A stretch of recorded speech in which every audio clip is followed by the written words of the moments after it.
moving on. The next one I want to showcase you is called Zeus and Roxanne. Pretty good movie. This one is from Steve Guttenberg and Kathleen Quinlan. I think those are the actors and actresses. It says, a friendship no one ever thought possible, an adventure no one will ever forget. So the friendship between a dog and a dolphin. And these are the two families. You have the dad and the son, and then there's the mother and the two girls. I think both of their partners are no longer with them. I don't know the details. I don't know if they're divorced or not. I don't know the full story, but let's read from this. Oh, this is rated PG, which is also very good. It says, from the directors of The Man from Snowy River and Andre and the writer of Cocoon. So it says here, Zeus is a rowdy little roughhouse of a dog, but no less rough around the edges than his owner, Terry, Steve Guttenberg, and Terry's son, Jordan, Michael Hughes. They've moved into next door to Mary Beth, Kathleen Quinlan, a marine biologist who is more than a little preoccupied with studying Roxanne, a delightful dolphin, and keeping a watchful eye on her two uncontrollable daughters. But what Mary Beth and Terry are about to discover is that Zeus and Roxanne are developing an unexpected relationship. Their communication and bond of friendship and trust will change the lives of both sets of families as they learn that there's more to life than work and nothing so important as love. It says here also, a charmer, Zeus and Roxanne will melt your hearts. Parents will enjoy it, guaranteed. So this one is a pretty nice movie. Basically, the story is that you have these two separate families coming together, as well as the dog being the owners of these two, and the dolphin, well, they're not the owners of the dolphin. She's the marine biologist that is studying the dolphins. But then there's like an evil guy. I forgot his motives. I don't know if he wants to take away the dolphin, or it's been a long time since I watched this movie. But they are going to be falling in love, and then spoilers alert, I think they got married. So the two families come together. It's a nice story of, you know, separated families being able to find one another. It's the same message of like a dog and a dolphin and unexpected friendship. So they go through some struggles. It's also a comedy. It's a little bit funny, not really hilarious, but it is fun to watch. It's a fun movie to watch. I think a lot of families will enjoy this movie, and I really enjoyed it as well. But in this movie, he makes a burrito for his dad. The dad is a musician, like he makes music. And two girls, I don't know much about them, but yeah, that's pretty much it. But solid movie. For rating, I would give this 6.4. It's a fine movie. Yeah, nothing too crazy. So that is Zeus and Roxanne. This one, Jackie Chan, Mr. Nice Guy. Now, Jackie Chan, I kind of grew up with Jackie Chan and watching all of his movies. Not all of them, but a good majority of them. And this is one of the movies that I've watched a long time ago, Mr. Nice Guy. So these DVDs are kind of different from the other DVDs. This one you have to open like this, and then the cover shows like this. So Jackie Chan does a lot of his own stunts, which we can all appreciate, and he does dangerous stunts, but he does it because he's very passionate about it. We can all appreciate on that. There's a lot of comedy and action scenes, which I really love. And in here, interestingly, he has a girlfriend. I don't know the actress's name, but she's in it. And there's a lot of other characters in here as well. You'll be able to see that Jackie Chan goes all out. There's some funny moments. Let me just read this right here. It says Jackie Chan is a celebrity chef turned reluctant hero after he rescues a pretty journalist from the clutches of a ruthless drug lord. Okay, yes, there was a journalist that she stuck her nose in the wrong where it shouldn't be, and she got in trouble. She's asking Jackie for help, so Jackie got turned into this situation, and now he's being targeted. At stake is an incriminating videotape that has accidentally fallen into Jackie's hand. With the gang in hot pursuit, the action stretches from one spectacular stunt-filled scene to another. When Jackie's girlfriend is kidnapped and his apartment blown up, this mild-mannered chef cooks up his own recipe for justice. Very creative. The mob will never know what hit them because Jackie's back with a vengeance to strike a blow for good guys everywhere. So I don't know why this is called Mr. Nice Guy. I don't see the plot of it, but it is a fun movie to watch. I don't think you'll be disappointed. This is rated PG-13, so it's not PG. So depending on who the audience is, your discretion is advised. So nice guys don't get mad, they get even. Pretty cool. So yeah, this is Jackie Chan, Mr. Nice Guy. Rating wise, it's good. I'm gonna give it a 7.2 for this one. Here's another Jackie Chan movie. This is a VHS tape now. That one was a DVD. So this is The Accidental Spy, Ordinary Guy, Extraordinary Spy. Jackie Chan.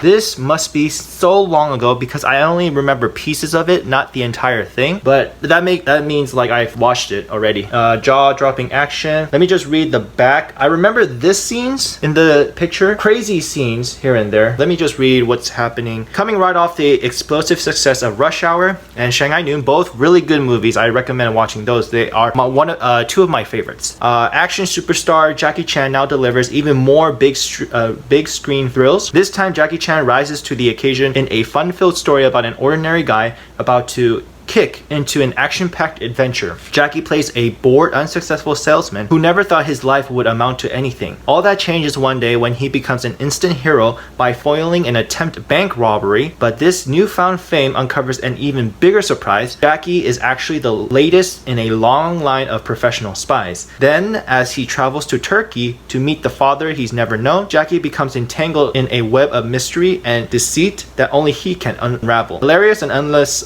thrilling, The Accidental Spy delivers everything you expect from big screen favorite Jackie Chan. So this is rated PG-13. There's a famous scene where he is being chased by people, and then he does this weird acrobatic stuff where he creates this long fabric into some clothing that he used to camouflage and be able to escape. So that was pretty cool to see as well. I have seen it, but I don't remember too much of it. So I don't know if I should or could rate this. It's kind of hard, but I think I'm gonna rate it anyway. I'm gonna give it a 6.7 for The Accidental Spy, just because I don't remember much, but I do sort of felt like it was a good movie. I mean, Jackie Chan, he's a top star. Anything that he makes is kind of golden. Not everything, but a good majority of it. So that is what I'm basing it off on. So, yep.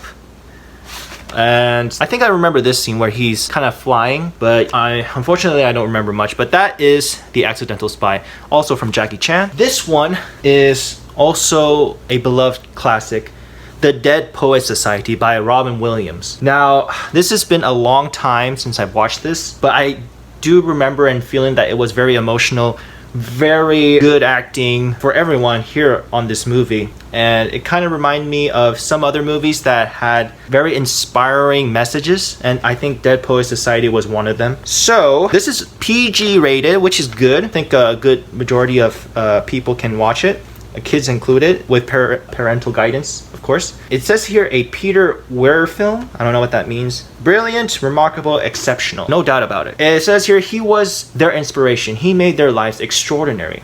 So I'm just going to guess, because I haven't watched it in a long time, that Robin Williams is inspiring these students because they might be rough on the edges. They might not be very passionate about their future. Maybe he shows or list some encouragement for them. I think it's that type of story. Let's see here. Let's read what the description says. It says, one of the most magnificent motion pictures I've seen. So multi-talented Robin Williams, Best Actor Academy Award nominee, Good Morning, Vietnam, delivers a brilliant performance in one of Hollywood's most compelling and thought-provoking motion pictures. Williams portrays passionate English professor John Keating, who is an age of crew cuts, sports coats, and cheerless conformity, inspires his students to live a life up to the fullest, exclaiming, Carpe diem, lads.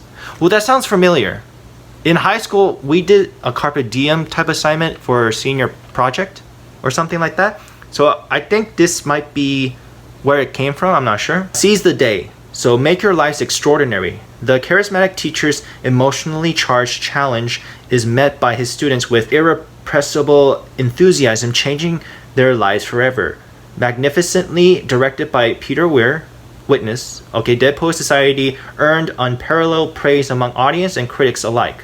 Discover for yourself what all the cheering is all about. So I think this is a really good movie. Don't remember too much from it, but looking at the cover, I think it's very inspirational to see. I think it's definitely one of those movies that you must watch before you die kind of thing. So I'm going to give this, unfortunately I don't remember, but 8.8. I'm going to give a score of 8.8 for Dead Poets Society. And it's Robin Williams, come on. Like, he is a great actor. Oh, another great film, I believe, but I don't remember at all too much. It's called A Beautiful Mind with Russell Crowe, a Ron Howard film, 4 Academy Awards, Best Picture. Now, Russell Crowe is a pretty good actor. I do know that. And I feel like this is also one of those movies that is like, you have to watch it to see. And I don't remember too much on this, unfortunately. This is rated PG-13. I think I remember seeing a trailer. It had action, but it also had like drama and stuff like that. So unfortunately, I can't rate this as much, but I'll still rate it because I feel like I remember some things from it. So it says here, winner of 4 Academy Awards, including Best Picture, A Beautiful Mind, is directed by Academy Award winner Ron Howard and produced by his longtime partner, Academy Award winner Brian Grazer. A Beautiful Mind stars Russell Crowe in an astonishing performance as brilliant mathematician John Nash, on the brink of international acclaim when he becomes entangled in a mysterious conspiracy.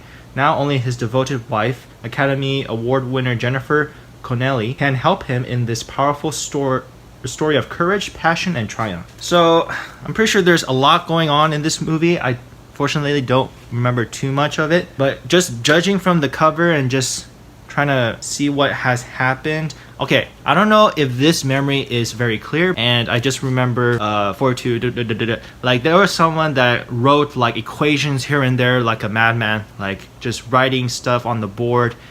He's so laser focused, and there was like several days on and on past.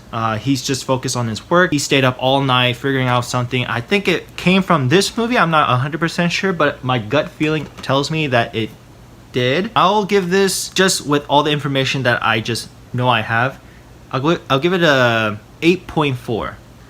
It could be higher, but I'm just gonna give it because I don't remember too much. It's another friendly classic, also from Robin Williams. It is Mrs. Doubtfire in VHS form. And you have this, which is a nice cover right there. So Mrs. Doubtfire, I kind of remember. Maybe I recently watched it, I'm not sure, but let's just first read this. This is PG-13. I thought this was rated PG, but I guess not. It says here, Robin Williams is hysterical sheer genius. The film is a fall down funny. But how far would an ordinary father go to spend more time with his children? Daniel Hillard, Robin Williams, is no ordinary father, so when he learns his ex-wife, Sally Field, needs a housekeeper, he applies for the job with the perfect wig, a little makeup, and a dress for all occasions. He becomes Mrs. Doubtfire, a devoted British housekeeper who is hired on the spot. Free to be the woman he never knew he could be, the disguised Daniel creates a whole new life with his entire family. Outrageous, hilarious, and often touching, Robin Williams makes this box office hit a film to be watched again and again. So basically what it says, Robin Williams, he's a father. Maybe he wasn't too involved with his kids and his wife felt left out or something. I think she has another boyfriend or another man, so he gets really jealous about it, but he becomes a housekeeper just to get closer to his wife and kids. Robin Williams' acting is so spectacular, as he can impersonate and do accents and stuff like that, and whatever role he has, he's able to fully complete it in his own way, which a lot of us can really appreciate. And as an actor, he's truly an actor. I feel like he has other movies where he portrayed evil, hero, side character, comedian.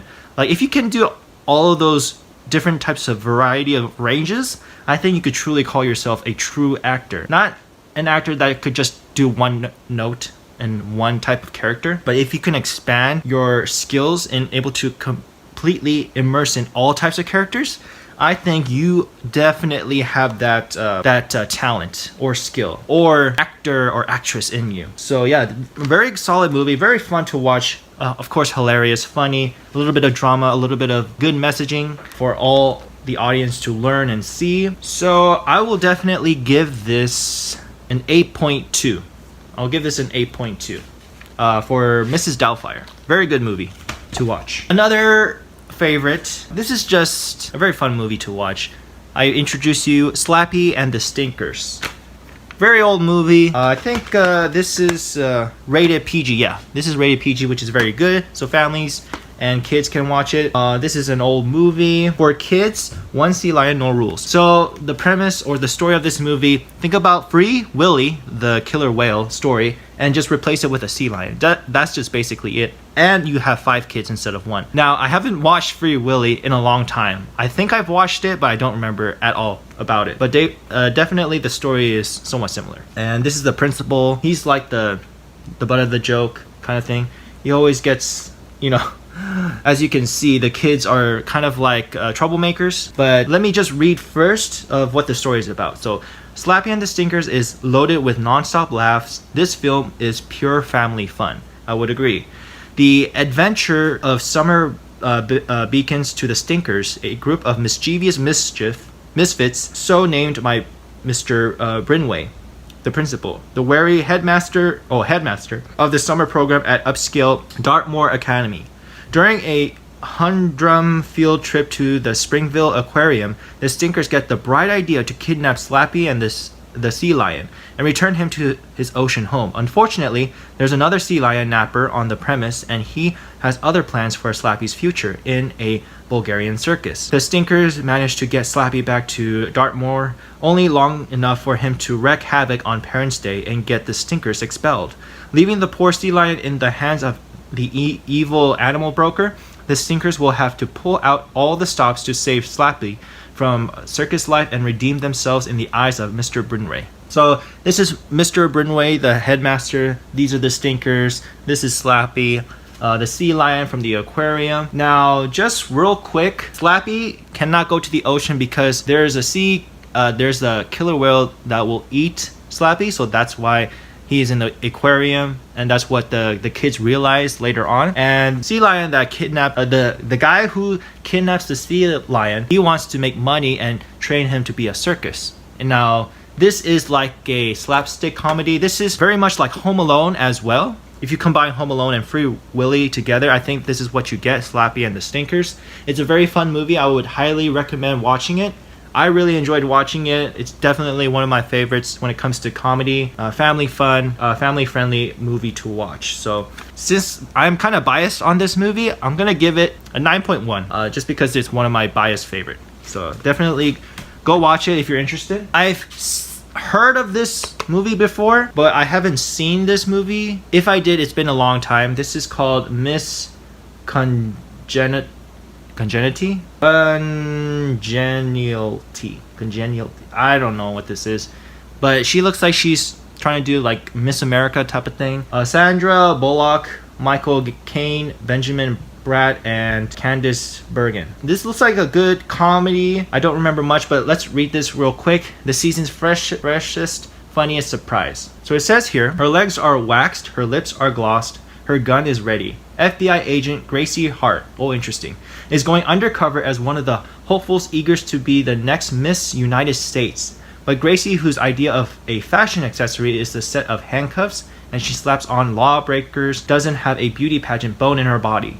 Sandra Bullock gets physical in Miss Congeniality, bringing her powerhouse talent for physical comedy to the role of an operative posing as a pageant contestant in order to ferret out a terrorist targeting the event. Michael Caine deliciously plays the frustrated consultant hired to turn the FBI's dirty Harriet into a poised beauty. And Benjamin Bratt, Candice Bergen, William Shatner, and Ernie Hudson also score points for hilarity in this box office smash in which My Fair Lady meets Lethal Weapon. I think this would be a very fun movie to watch. A secret agent going undercover as a beauty pageant, something that she probably has never had any past experience or any experience at all. And she just finds herself in a difficult situation.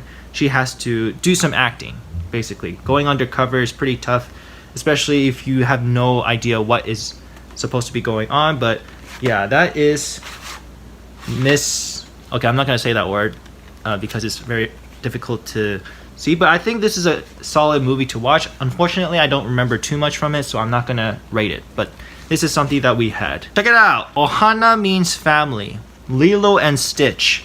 So we have the VHS tape. Walt Disney Pictures presents, yes, Lilo and Stitch, the very fun alien movie.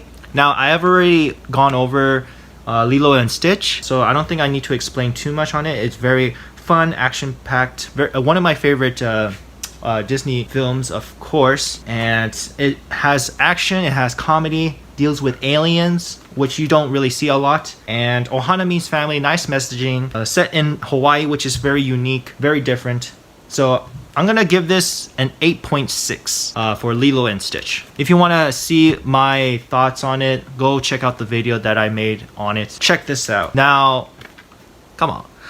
So you guys already know that I love anime. This is one of the best, if not the greatest, anime movie of all time by Miyazaki, Spirited Away, a Ghibli film. Oh, Walt Disney Studio presents a Studio Ghibli film. So Walt Disney, let me see here. And it's rated PG, which is very good. So this one is, I would say, a masterpiece for sure. This is one of the first Miyazaki movies I would say that I've watched. I've watched other Miyazaki films, of course, but this one has to be one of the most impactful, most beautiful, and most creative and imaginative ones that I've seen. So I'm just going to read it real quick. So it says, from one of the most celebrated filmmakers in the history of animated cinema, comes from the most acclaimed film of 2002, Hayao Miyazaki's latest triumph, filled with astonishing animation and epic adventure in a dazzling masterpiece for the ages. It's a wonderful, welcoming work of art that's as funny and entertaining as it's brilliant, beautiful and deep. Spirited Away is a wondrous fantasy about a young girl, Chihiro, trapped in a strange new world of spirits. When her parents undergo a mysterious transformation, she must call on the courage she never knew she had to free herself and return her family to the outside world. An unforgettable story brimming with creativity, Spirited Away will take you on a journey beyond your imagination. To enter the world of Hayao Miyazaki is to experience a kind of light-hearted enchantment that is unique to the world of the animation. It's a fantastic tale the whole family will want to experience over and over again. I 100% agree. I mean, there's other Miyazaki films that you could definitely check out that are worth watching. Latest ones, like The Boy and the Heron. I also love Princess Mononoke. I also love Nazca, which I've heard that's not a Studio Ghibli film, but it is kind of Miyazaki's work or something. I didn't look too much into it, but those are the films that you can definitely experience and see the creativity. And this is a very solid film. I have a personal attachment to this. Very biased on this, so real quick, this is Chihiro. This is like an isekai, I would say. She first is in the human world with her two parents. They stumble across a weird statue. They go in and they find themselves, the parents, turning into pigs and eating like gluttons. And then in order to free her parents and get home safely, she has to work and try to survive, not let anyone know that she is a human. So she goes through the process of hiding undercover, but she is helped by I forgot the guy's name. There's a guy that helps her, and they kind of have this love relationship. He helps her. I forgot the reason why, but he is in a bit of a pickle as well. He has a contract with I forgot the main villain. She's a witch. She has a big face, and she's in charge of a bathhouse. That's where she's working at. And this guy right here, if you see him, this is No Face. He is a glutton spirit that eventually helps Chihiro. Through it all, there's gold. There's so many beautiful scenes in this movie. It's definitely worth your time watching. Every scene is like so beautifully animated and drawn. Definitely why it's a masterpiece, and it's definitely a good adventure. I love adventure stories. This is one of my favorites. So Spirited Away, very good. I'm gonna give this a 9.7. So that is Spirited Away. I don't know if we have the first one, but we do have the Hunchback of Notre Dame, the second movie. There's obviously a first one, but this is like Quasimodo. This movie is kind of dark in a way. So I'm just gonna read you this: the magical and enchanting and perfect sequel. Return to the magnificent of Notre Dame in Disney's all-new movie, The Hunchback of Notre Dame 2, a fun romantic adventure told with vibrant animation and music as soaring as its setting. Still the faithful protector of Notre Dame's beloved bells, Quasimodo now rings them with the help of Esmeralda's and Phoebe's little boy, Zephyr, who is Quasi's best friend, stopping with Zephyr as a traveling circus owned by the evil magician Saroch. I'm probably butchering it. Quasi is captured by Saroch's lovely assistant Madeline, but greedy Saroch is plotting to steal Cathedral's most famous bell with Madeline's unwilling help. Encouraged by some laughably misguided advice from his gargoyle pals. Quasi listens to his own heart and discovers that he too must look past appearances to find true love. It's smart, funny, and packed with lessons about humanity for the whole family. Raves Jim Brosi of the Ladies' Home Journal. All of the original voice talents respires their roles, including Jason Alexander as Hugo, Tom Hulse as Quasimodo, Kevin Kline as Phoebus, and Demi Moore as Esmeralda. Jennifer Love Hewitt stars as Madeline, and Haley Joel Osment brings Zephyr to life in his magical musical celebration of the beauty inside of everyone. And rated G. If you have watched the first movie of Quasimodo, of The Hunchback of Notre Dame, Quasimodo, there was a previous villain, not his name, but Quasimodo called him Master. He's the main villain. And the gargoyles are his pals. There are the comedic effects. This guy right here, he is the son of Esmeralda and the captain, which you will see right here. He was also introduced in the previous movie, same with Esmeralda. These two new characters, the villain right there, and then this girl, Madeline, and they fall in love, Quasimodo and her. So this is like a love story. Is it as impactful as the first one? Not quite, but it is a solid movie to watch. Nothing too crazy, but a different experience for sure. We don't see too much of Quasimodo's love life in the first one. I mean, Quasimodo did have like a sort of nice relationship with Esmeralda, but in like a friendly type way.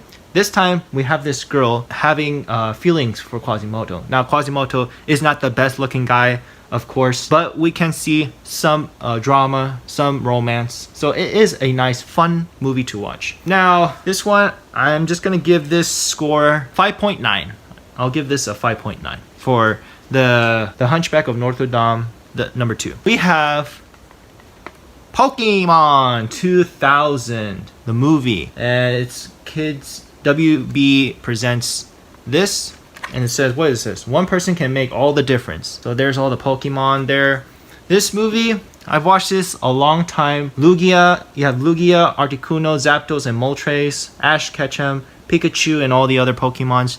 This is definitely a Gen 1 type Pokemon movie, as you can see. And I've watched the first Pokemon movie, which was with Mewtwo and Mew, along with several other Pokemon movies afterwards. But they keep getting new generations over and over, so it's hard to keep up. And the TV show is also ongoing. So even though I do like Pokemon, my experience of it back in the day, didn't have TV. I remember my best friend in elementary school, we would always like watch Pokemon and play Legos. So that was kind of our thing. So I have some fond memories with it. So let's read this. The power of one. Get set for an unforgettable adventure featuring all new Pokemon. And an ancient legend comes true when Pokemon Articuno, Zapdos, and Moltres are disturbed after centuries of harmony. As the very forces of nature come unbalanced, life on Earth depends on the unlikely teaming of the mythical Pokemon Lugia and the mysterious chosen one foretold in the legend. Can Ash Ketchum summon the courage to save the day? See how one person can make all the difference. So here is that. Inside you have Warner Brothers. You have this, and you have this description. This is a good movie, of course. Lugia, first introduction to Lugia. Lugia is a pretty cool Pokemon to see. We love the legendary birds, and I think later on they're gonna make also. They have already made the legendary dogs and Ho-Oh, the bird. And there's like a whole lore. I don't know too much about the whole lore, but this is basically Ash Ketchum goes on an adventure like always, battling Pokemon trainers and trying to become the Pokemon master. Come across this ancient prophecy, and then he has to find a way to help Lugia. I forgot the whole story of what really happened, but he does face against the 3 legendary birds along with Brock and Misty along the way. And I just know that Team Rocket, of course, is in this movie. Team Rocket is just a staple villain group in a lot of the times Pokemon. And they always do their catchphrase, oh, we're blasting off again once they've been defeated. So, but it is a fun, nothing too crazy though. So I'm gonna give this a 6.5, for Pokemon 2000 with Lugia and the 3 legendary birds. Oh, another favorite adventure movie, Sinbad. Sinbad, Legend of the Seven Seas. This one is my bias. This is also a favorite that I really love. Just because the adventure, there's so much going on in this movie that you will have like a lot of fun time watching it. So we have Brad Pitt, we have Kathleen Zeta-Jones, Michelle Pfeiffer, and Joseph Fiennes. Okay, I'm kind of butchering the names because I'm trying to think of all the things in my head right now. But it says here, a lot of fun for the whole family. Get ready for a fantastic fun, endless excitement, and high seas laugh in a dazzling twist on this classic tale. Follow our swashbuckle hero Sinbad, his loyal dog Badruling, canine sidekick Spike, and daring princess Marina as they battle the goddess of chaos and her mischievous monsters to save the life of his best friend, which his name is Proteus. Sinbad is a non-stop entertainment the whole family will treasure. This is rated PG, DreamWorks Pictures, spectacular and fun. You see a lot of stuff going on here. I do remember them facing the Cyclops. This part right here is when they come across a giant fish. This part, they come across an eagle, falcon, but it's giant monster. This is the goddess of chaos, but I think her name was Eris or Erin, I don't know. But she is the main villain in this story. And Sinbad goes on an adventure with his crew. He is a pirate, and at first he was trying to steal the Book of Peace, which is the item that is the main thing. And yeah, it's a pretty fun movie. Definitely highly recommend watching this one because I really enjoyed it. I would say this is the best adventure animation movie of all time in my opinion so far. So I will give this also 9.5. I'll give this a 9.5. It is that good, and I really appreciate watching this movie. So that is Sinbad, The Legend of the Seven Seas. There might be other Sinbad's movies out there, but this is one of my favorites and something that I grew up watching. Okay, so we are continuing this. The next one I would like to showcase is All Dogs Go to Heaven 2. Now, I have already seen All Dogs Go to Heaven 1, which is very good, but this one also has a nice story behind this. So right here, it's been a long time since I watched this movie, so I might not remember too much from it. And that is the tape. But let's start by reading this. I do remember some things. This is rated G. A magical musical treat. Get ready for plenty of thrills and excitement as everyone's favorite pups unleash their charm in this delightful musical adventure for the whole family. All dogs go to heaven and some lucky few return to earth. That's what happens when mischievous mutt Charlie Sheen, is asked to retrieve Gabriel's horn when it is stolen from heaven.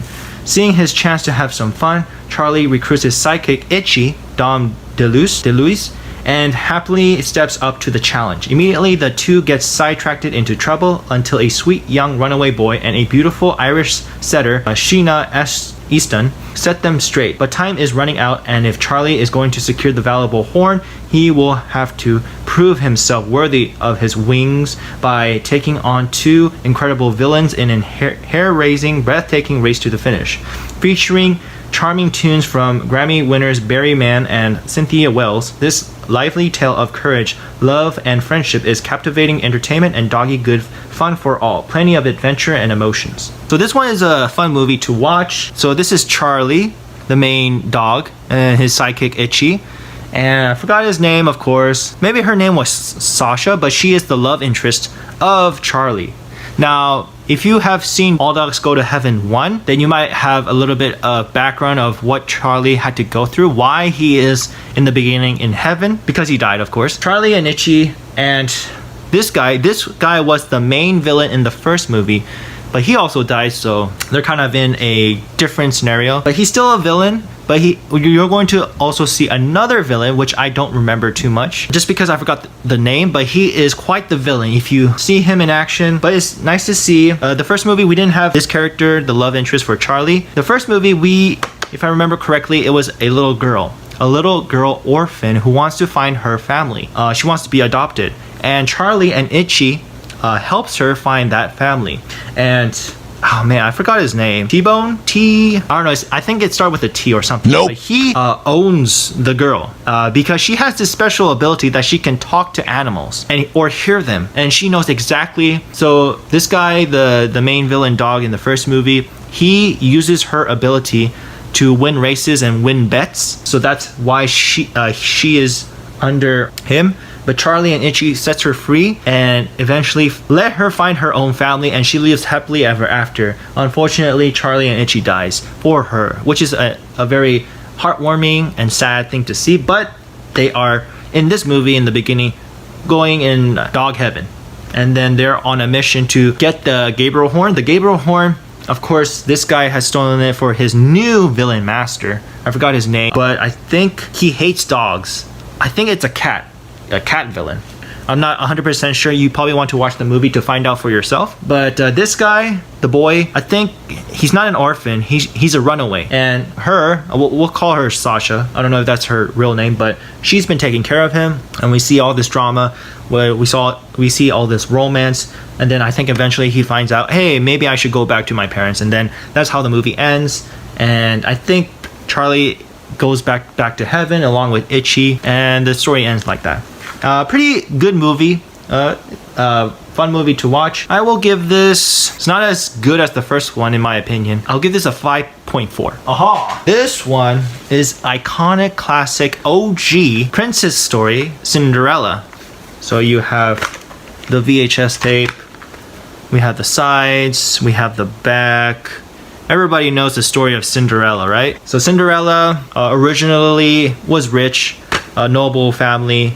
But then her stepmother and stepsisters came in, kind of ruined her happiness. But she is assisted by little mice, and that talks and sings, and she's able to talk to her, which was pretty interesting, I guess. And the stepmother and stepsisters treated her very badly. However, there comes a chance when she is now be able to see the prince, and the prince likes her. The fairy godmother appears, which is her right there. She gives her a dress, a chance to meet the prince. The prince and her dances in the ball, and then the very famous line at midnight, you have to go back, otherwise the magic wears off. And then she leaves her glass slipper, and then the prince finds the glass slipper and tells the kingdom, hey, whoever fits this glass slipper is my wife. So eventually the stepmother and stepsisters tries to stop her, but they're able to find a way for Cinderella to wear the glass slipper and then get married happily ever after. This one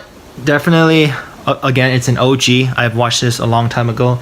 They also made Cinderella 2, 3, a live action, and I wouldn't be surprised if they continued this story, just like Snow White. Snow White is very iconic. They've already made so many movies about Snow White, but it is a masterpiece. I'm not a big, I wouldn't say fan, but it's not my type of taste, but I do enjoy watching Disney movies, all kinds of movies. I like to expand my horizon of different genres of movies. So I didn't read this part just because I know the story very well. So yeah, Cinderella, good story. Not my forte, but I will respect it and give it a 7.7 with a Cinderella, the very first original. Another anime film that we had, Kiki's Delivery Service. This is also Walt Disney Home Entertainment, Studio Ghibli, so Miyazaki. Again, this one is a good movie, rated G, so it's pretty nice. I'll read this one. It says, breathtaking. Rarely does a film touch so many hearts or reach such artistic heights as the highly acclaimed Kiki's Delivery Service, a story of magic, wonder, and discovery you'll long remember and cherish. By the light of a full moon, Kiki, an enterprising young girl, must follow tradition to become a full-fledged witch. Venturing out with only her chatty black cat Gigi, Kiki flies off for the adventure of a lifetime. Landing in a far-off city, she sets up a high-flying delivery service. Here begins a wonderful experience of independence and responsibility as she finds her place in the world. The breathtaking animation of legendary Hayao Miyazaki and the star voice talent of Christian Dunst, Kiki. Oh, from Spider-Man. Oh, that's pretty cool. Phil Hartman, Gigi. I don't know who that's. Matthew Lawrence, Tombo.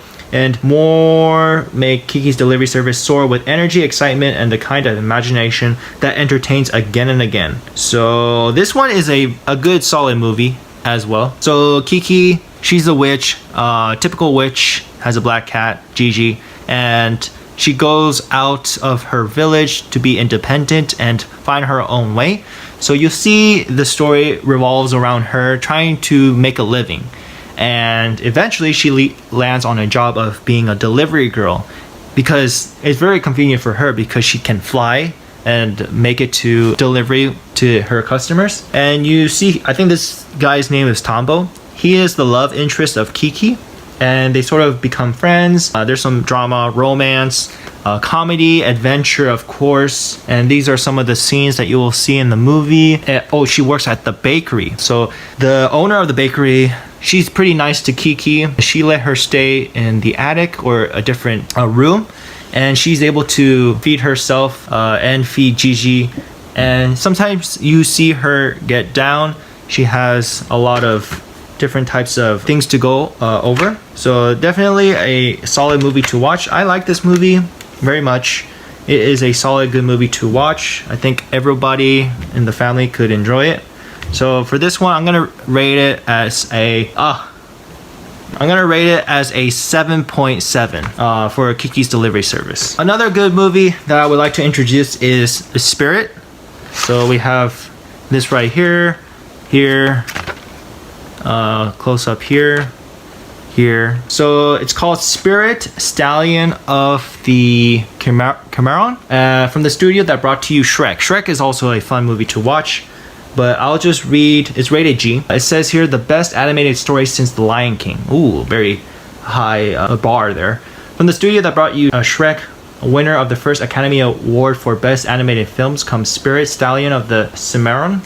I don't know how to say that. Critics are applauding this must-see motion picture adventure as an instant classic and one of the most beautiful and exciting animated films ever made. Join Spirit, a wild young Mustang, as he sets out on an action-packed quest against impossible odds to regain his freedom and save his homeland. In his courageous and thrilling journey across the majestic wilderness of the American frontier, Spirit forms a remarkable friendship with a young Lakota brave, outwits a relentless squadron of soldiers, and falls for a beautiful paint mare named Rain. Spirit, Stallion of the Cimarrons is a spectacular tale about discovering the true hero inside of you. A fun ride for the whole family. So this is a very good movie. The horses and the animals don't talk, but we get to see a very beautiful art-like piece of film, and it's very fun to watch. This is the love interest, of course, the horse, and then he meets this guy who they become best friends, and he is very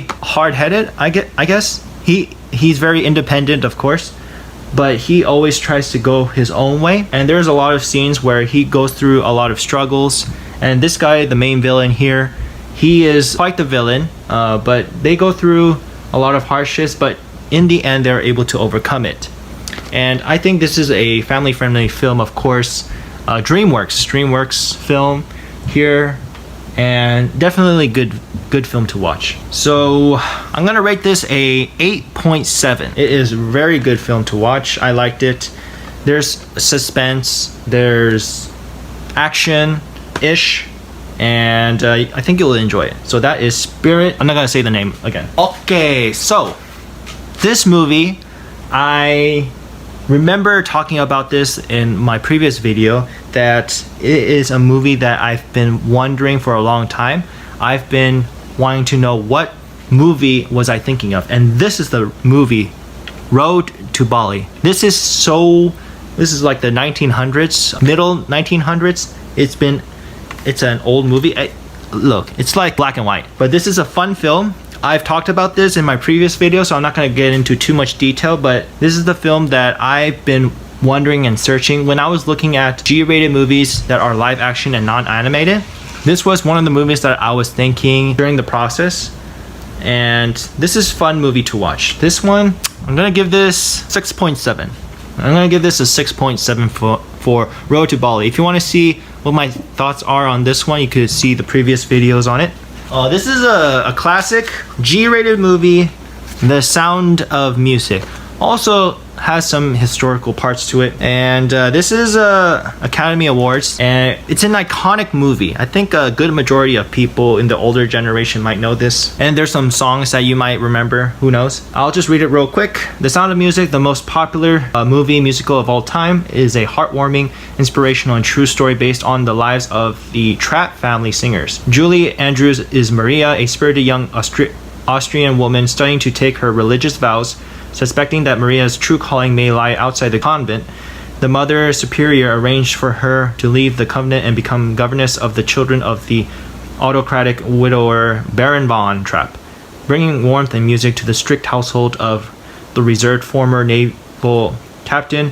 Maria soon wins over the children and finally the Baron as well in a gorgeously rendered romance. Richard Rodgers' soaring supply melodies, Oscar Hammerstein's joyful inspirational lyrics are seemingly joined in some of the world's best love songs. Do Re Mi, Climb Every Mountain, My Favorite Things, Edelweiss, and many more. Approximately 175 minutes, color 1965, rated G. So I didn't talk about this. I could have included this in my G-rated movie, but I didn't want to put too many musicals. I already had Chitty Chitty Bang Bang and other musicals as well.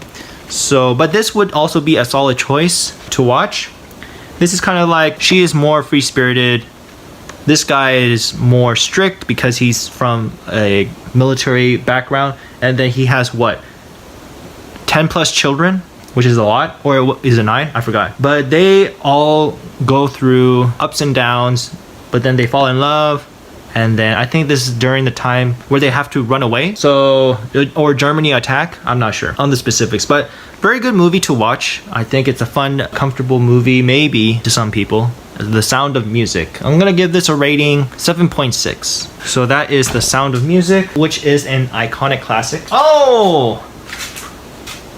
Going from the previous movies, All Dogs Go to Heaven, #1. So I already talked a little bit about it. But this is the one from the previous. So we had All Dogs Go to Heaven 1 and #2. So this is the first movie. This is the girl who is an orphan. This is the main villain. I'm gonna read it just in case something's different. It is rated G. It says there is no one working today who can come within a mile of bluff at this best. Says the Chicago Tribune director. Okay, All Dogs Go to Heaven is his best, boasting brilliant visuals, a tender yet unsentimental storyline, and a beautifully performed character voice provided by Lonnie Anderson, Judith Barcy, Dom DeLuise, and Melba Moore, Charlie Nelson Riley, Burt Reynolds, and Vic Tayback. This film represents the pinnacle of animator's art. Set in 1939 New Orleans, this colorful, song-filled story centers on Charlie B. Barkins, a ruggish German shepherd with the charm of a con man and the heart of a marshmallow. All out of revenge against his double-crossed former partner, a cigar-chomping pit bull known as Carface. That's his name, Carface. Charlie finds himself guardian to a lonely little orphan named Anne-Marie. Oh, okay, that was her name. Her astonishing ability to talk to animals leads this unlikely pair on an adventure packed with thrills, laughs, tears, and true love. Okay, written by David Weiss, All Dogs Go to Heaven explores the meaning of loyalty, honor, and friendship. It's a must-see film for all children and for everyone who's still young at heart. This is a good, solid movie, I would say. I'm gonna give this 7.9. Oh! Another good movie to watch. However, so Beethoven. Now, I don't remember this Beethoven, but I remember a much older Beethoven. That is the one I'm more familiar about. This one, I don't know if this is a sequel or if it's a different version or a remake. This is a Beethoven 5th. So I don't remember too much from this movie, unfortunately, because it's in Spanish and I can't read Spanish.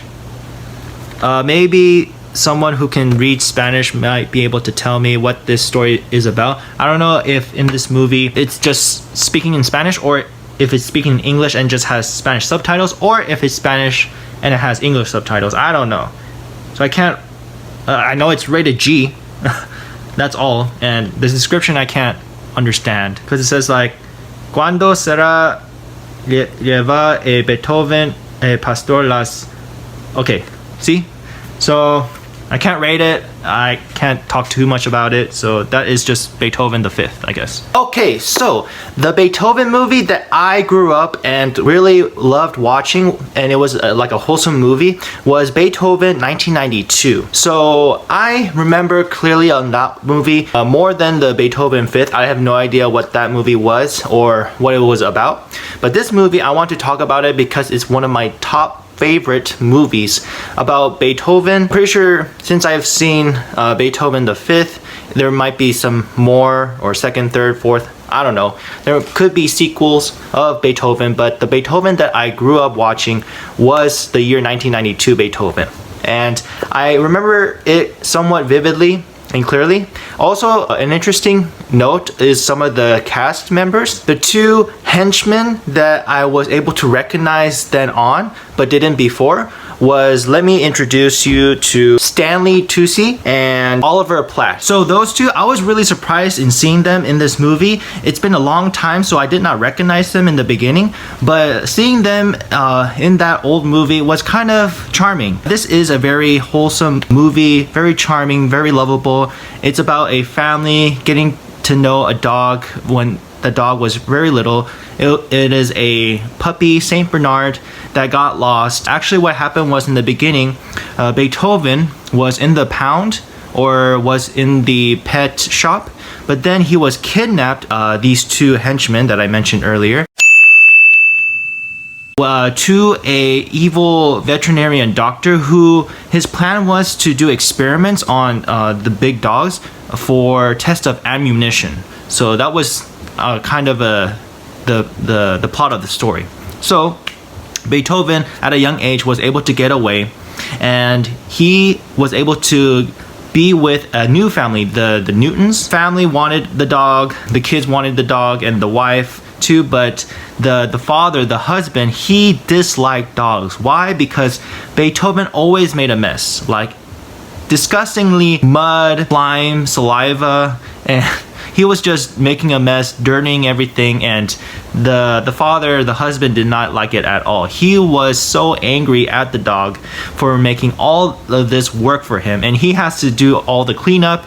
He has to make sure the dog is properly taken care of, and he has to endure all of Beethoven's dog-like behaviors. So it was very funny to see. It's completely hilarious. Even the henchmen, Stanley Tucci and Oliver Platt, they were very iconic and well done in this movie. They were screaming. They were the best henchmen I've ever seen. It kind of reminded me a little bit of Home Alone, a little bit, slightly, with those two henchmen type style, working with the evil veterinarian. The movie, it was always a very joyful thing to see because you see Beethoven in the beginning coming in as like an orphan, but having his own family was a nice touch to it. And slowly the husband and the father was able to get closer to him. Beethoven saved one of the kids' life from drowning. I remember Beethoven really helped out, and the kids believed in him.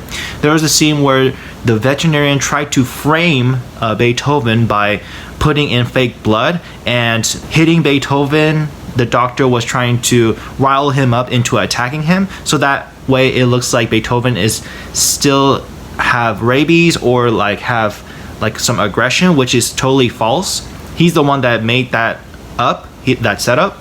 And the little girl saw that and told him he was a liar, but unfortunately the family, the parents didn't believe her. But eventually they were able to find out that this veterinarian was evil, and he was trying to obtain all the dogs and test them for his evil experiments.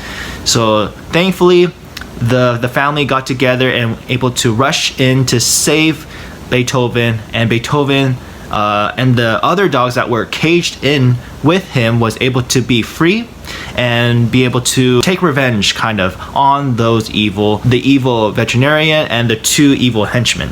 And the ending scene was so satisfying. I guess the those two henchmen did a wonderful job. Perfect acting skills on screaming and just being the bad guys. So I applaud to them. I applaud all the actors and actresses that played in this role in this old school Beethoven movie. It was an iconic classic movie for me to watch. I really enjoyed fully of this video, and I think a lot of people should check it out. Definitely, I would highly recommend it. Even though it's an old movie, it still hits really good in the feels, the emotions, and it's always hilarious to see it and watch it with family. And it's PG rated, I'm pretty sure. Last time I checked, I think. And there's a lot of good things to see in this movie, so definitely go check it out. And for rating this movie, since I really liked it, I am going to give a rating of 8.1 for Beethoven, year 1992. Okay, I might be going a little bit faster because the video content is a little bit too much for my computer to handle or my phone to handle. I've been running out of storage a lot, so I'm gonna try to speed things up a little bit. But we're going again with nostalgia. Here is the 101 Dalmatian in VHS tape. Here's the size, and here's the back, and here's the case right here. It's a Walt Disney classic for sure. I'm just gonna read this real quick. I know the story behind this. It's rated G, by the way. It says, a lovable litter of puppies, an enchanting London setting, and an animation most flamboyant villainous all add up to 101 Dalmatians, one of Disney's all-time greatest classics. The fun start the moment Dalmatians Pongo and Peretta settle into their owner's flat to become proud parents of 15 precocious pups. It's one big happy dog family until the outrageous Cruella de Vil kidnaps the puppies along with every other Dalmatian in the city. Now it's up to Pongo and Peretta, using the magic of the Twilight Bark, to unite the entire animal population in a thrilling mission to help the courageous pups outsmart their evil captors, bring home all 101 Dalmatians, and rediscover the excitement, love, and the laughter of timeless Disney treasure. Their name was Horace and Moore? I forgot their names.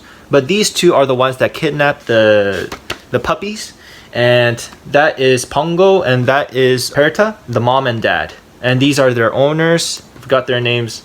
But Cruella de Vil, the reason why she kidnaps the puppies is because she wants the fur of these puppies. And their mission, the two adults here, the parents, their mission is to rescue the puppies along with the other puppies that they have kidnapped. So it is a fun movie to watch. Definitely a classic. I remember the first scene is when Pongo tried to hook up his owner guy with the girl, and then he was able to get the girl. So basically a lesson on that is shoot your shot, I guess, or never give up, pursue your bait, I guess. Is that the lesson on this story? Maybe. Because the other thing that happens is that it's going to be an adventure of going from their house to the place that kidnapped, and then you go through storms, you go through rough terrains, and they eventually rescue their kids, but then they also rescue the other puppies, so you have 101 puppies to take care of. So that is the story of it. Pretty classic story though. I'm pretty sure a lot of people remember it. I mean, they made additional movies later on with the 101 Dalmatians. One of the movies that I really love watching, recent movie, was Cruella. The story of her, but she is the main focus instead of the 101 Dalmatian, which was pretty interesting, I'm not gonna lie. It was with Emma Stone. I really liked it. I think that movie was really well made. The actress and the actors all in there did a really good job. So I like it when Disney or movie films take a different type of direction, but you know, classics are really good as well. So for rating this one, I will give this a 7.7 for 101 Dalmatian. This one's kind of random, but we have it. It's called Gay Puri. It's about cats, and let's just read this one. Oh, it's not rated, so we don't know what it's rated, but it's It's a old movie. It says Magnificent, that's the voice of Judy Garland. Magnifique, that's Gay Prix, a charming animated musical featuring the great Garland in one of her final roles. She's the singing and speaking voice of Musette, a French country cat who runs off to Paris during the gay 90s. Musette seeks excitement but finds danger when she falls into the claws of Maurice, a villainous seducer of lovely young kitty cats. Robert Gowlett, Broadway Camelot, is the voice of Jean Tom, Musette's devoted country bumpkin Bureau.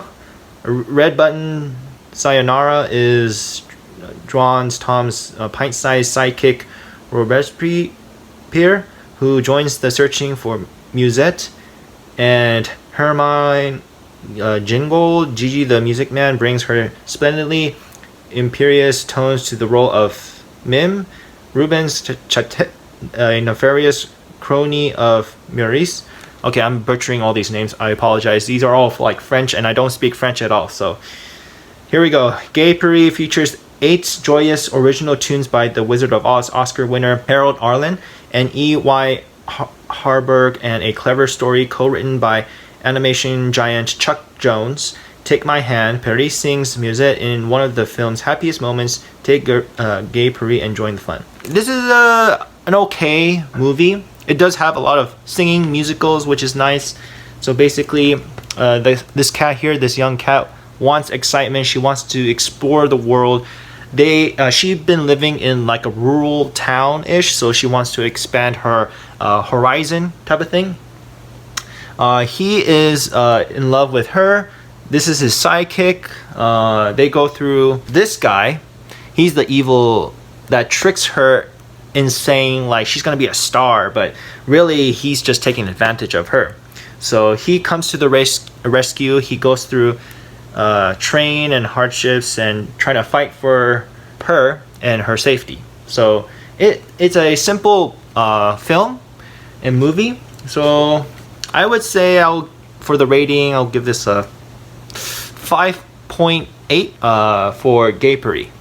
So this was fun to watch. Actually, for rating this one, I'll give this a 4.2. Okay, next one we have this one, The Rugrats Go Wild. So basically it is the Rugrats join forces with the Wild. Now, I haven't watched Nickelodeon at all. I know that it has a lot of cool shows here and there, but I'm more of a Cartoon Network type guy, or 4Kids.tv, or PBS Kids. But Nickelodeon, a solid TV show for kids, animation.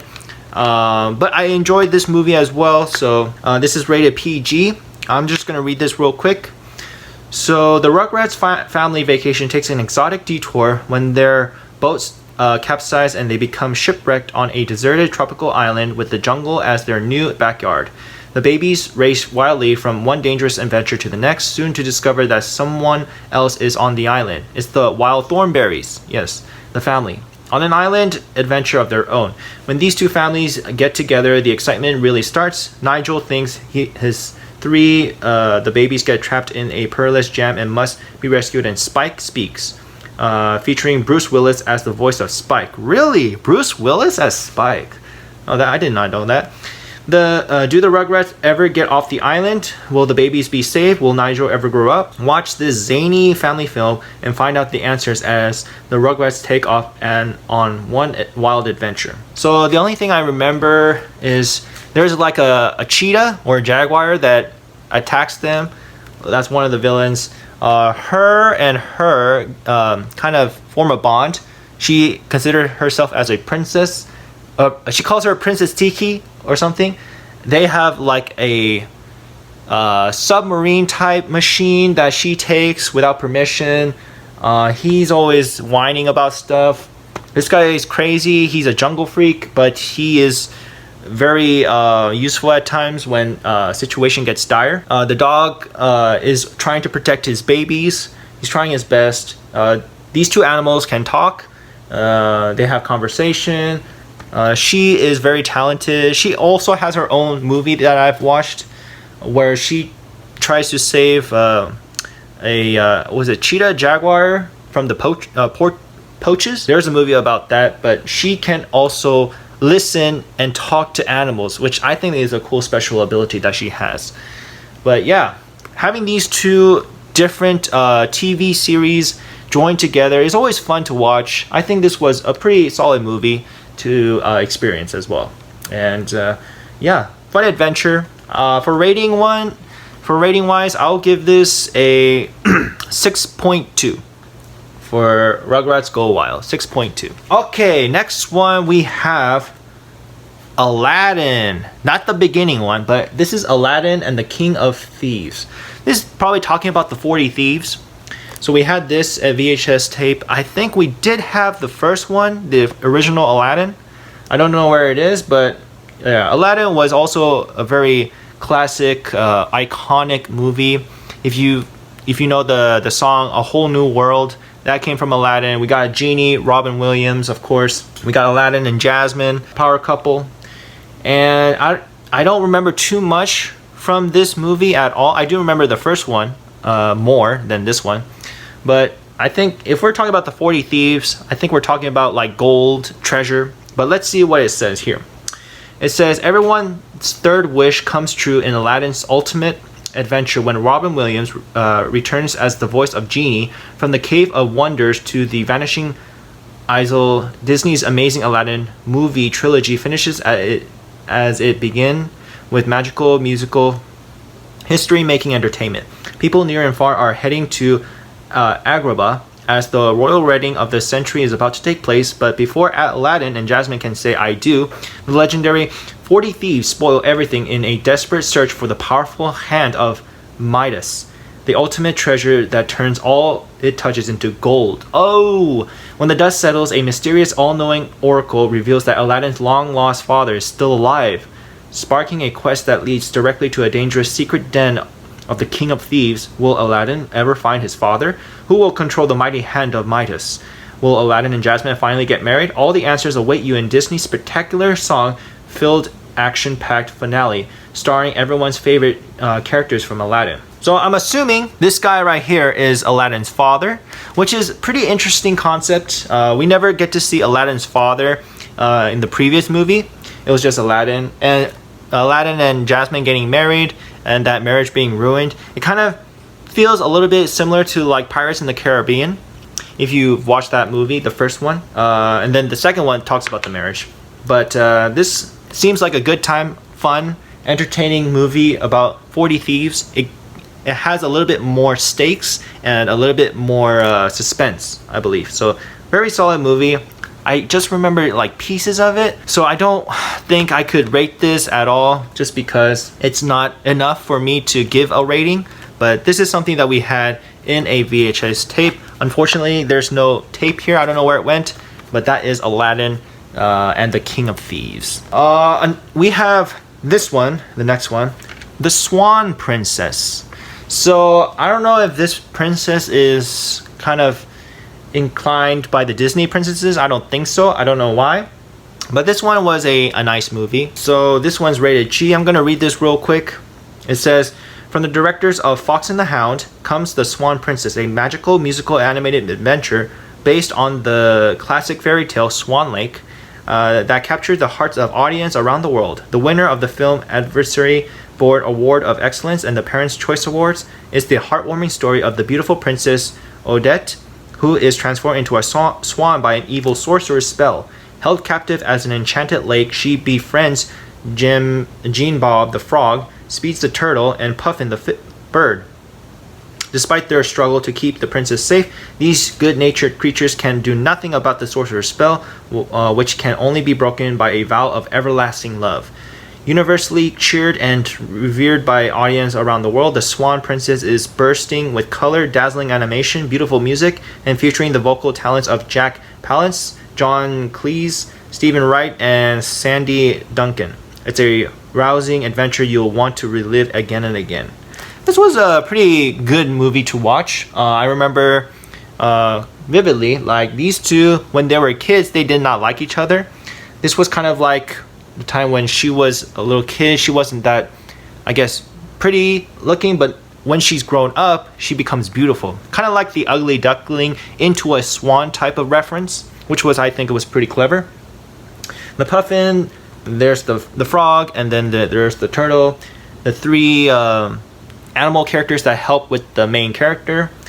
And she turns into a swan by this guy, the sorcerer. I think that's him, the sorcerer, right there. He wants her to be his wife, but she refuses because he is now falling in love with the main guy, the prince. And the prince tries his best to save her, and the animals help her as well. I don't remember too much of what goes on in the story, but I do know vivid pieces here and there. And I thought this was a pretty okay movie. So that is the Swan Princess. I don't know if a lot of people have watched this movie, maybe not. But for this one, I'm gonna give this a 5.6. Okay, next up is the Finding Nemo. I think I've talked about this already, the Finding Nemo, because this is one of the classics, iconic, and I really love watching this movie. Classic Pixar film. So I'm not gonna go over this because I already talked about it. If you wanna see that, go to the previous videos and you'll be able to find my thoughts on it. So I'm just gonna rate this one. I'm gonna give this a rating of, it was pretty solid, very good, 8.7. I'm gonna give Finding Nemo an 8.7. All right, Babe is the next one. Now, I've already talked about Babe as well. Very good movie. I really liked it. So I'm just gonna rate it. If you wanna know what my thoughts are, go look at the previous video. That will do, pig. That will do. That was a really iconic line right there. But for Babe, for rating wise, I'm gonna give this a 8.1. I'm gonna give this an 8.1 for Babe. I really liked it. Very wholesome movie.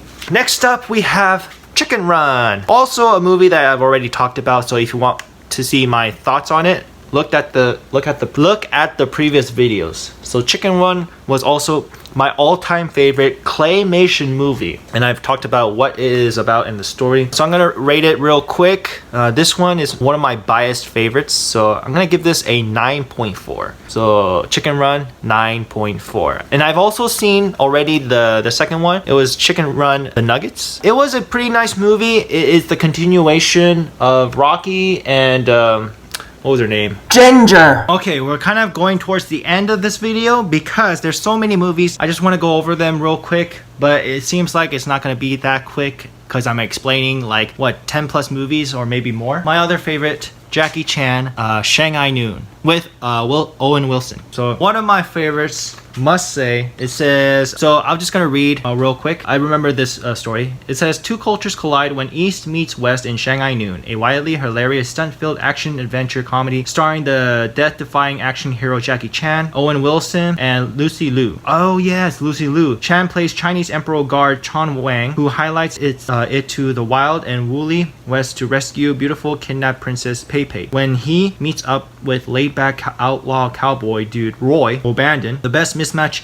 ever made in the rough and tumble Old West, the two-faced jail brawls, bordellos, and the vilest villain this side of the Great Wall. Spectacular stunts, outrageous irrelevance, and epic vistas reign as East meets West in a battle for honor, royalty, and fortune and gold. It's a real kick. So this is PG-13, but I really love and enjoy watching. There's Shanghai Nights, which is the sequel of this movie, and which is also really good. Very fun to watch. But, you know, Jackie Chan in all his movies, it's always fun. Action and comedy, always. And I really love watching this. And Lucy Liu, Charlie's Angel, a bunch of other movies. Jackie Chan from Rush Hour, Owen Wilson, it says here, The Haunting. I'm not too familiar with Owen Wilson, but he is also very good in this movie as well. So basically, Jackie Chan, Imperial Emperor, speaking Chinese, and Owen Wilson kind of meet together because Lucy Liu, Princess Pei Pei, gets kidnapped by a Chinese villain. And then there's also a villain cowboy who's after Owen Wilson, and they have all this brawl and trying to survive. Jackie Chan, he faces cowboys, he faces assassins here and there. So it's pretty fun and wild for sure. So this is one of my favorites. I'm gonna give this a 9.4 because it's nostalgic, Jackie Chan, and other than like Rush Hour, which is also very good, Shanghai Noon is pretty up there as well. So that is Shanghai Noon with Jackie Chan. I think I shared something very similar and right here, which is Star Wars, but I have Emperor Strikes Back, Star Wars. I think this is the fifth one. because I think the fourth one is New Hope, sixth one is Return of the Jedi. Sorry. Oh, this is PG rated, but I think old movies are more in the friendlier side than nowadays movies. I'm not 100% sure. But I'm just gonna read this real quick, show you guys the back of it. This side, there's Yoda, of course, Darth Vader, Han Solo, Princess Leia when they were younger, and then here's the tape. So it says here, the battle continues. The battle to save the galaxy from the evil of Darth Vader rages on in the spellbinding Star Wars sequel that is one of the highest grossing films of all time for sure. They continue to make Star Wars movie even now. In a spectacular opening battle, the rebels suffer a devastating attack by the Imperial Army using AT-AT walkers. Han Solo, Harrison Ford of course, Princess Leia, Carrie Fisher, and Chewbacca survive and fight a running space battle against Imperial ships. Luke Skywalker, Mark Hamill, seeks out Yoda, the ancient Jedi Master, to be trained as a true Jedi Knight. Meanwhile, Darth Vader is scheming to lure Luke to the dark side of the Force or to kill him in their final showdown. A stunning duel in which Luke learns the secret of his destiny. This dazzling adventure introduces a charming, shifty rogue, Lando Calrissian, who is Billy D. Williams, and Yoda, one of the most delightful, ingenious, and instantly successful character to ever light up a movie screen. An awesome array of special effects, blazing action, and imagination. The Emperor Strikes Back has been hailed as one of the greatest motion picture ever made. Okay, so it is an old movie. I don't remember much, but I do remember there was a scene that is pretty popular where Luke Skywalker is in a winter storm. He's trying to stay cold. Han Solo has found him, and then he uses the lightsaber to cut open the creature that he's riding to keep him warm, put him in there. Luke Skywalker trains with Yoda to use the Force properly, and then I don't know if this is the part where Princess Leia gets captured by what's that big guy's name? That guy who says like or in Tatooine, the Hutt. And we got C-3PO and R2-D2 and Chewbacca, the three major side characters, of course, and Darth Vader, who was Anakin Skywalker. And I think this one is more action-packed. I don't remember too clearly, but I do remember watching it. I've watched all the Star Wars. I think I talked a lot from the previous one, the Phantom Menace, the Star Wars #1, and the fight scenes I already mentioned why it kind of look less impactful, less cool compared to the first films 1, 2, and 3. But I think it's, for its time, it's very iconic, but of course the action scenes is a little laid back. But the story is very memorable, for sure. This one, I'll give this a 7.2. I'll give this a 7.2. For Star Wars, The Empire Strikes Back.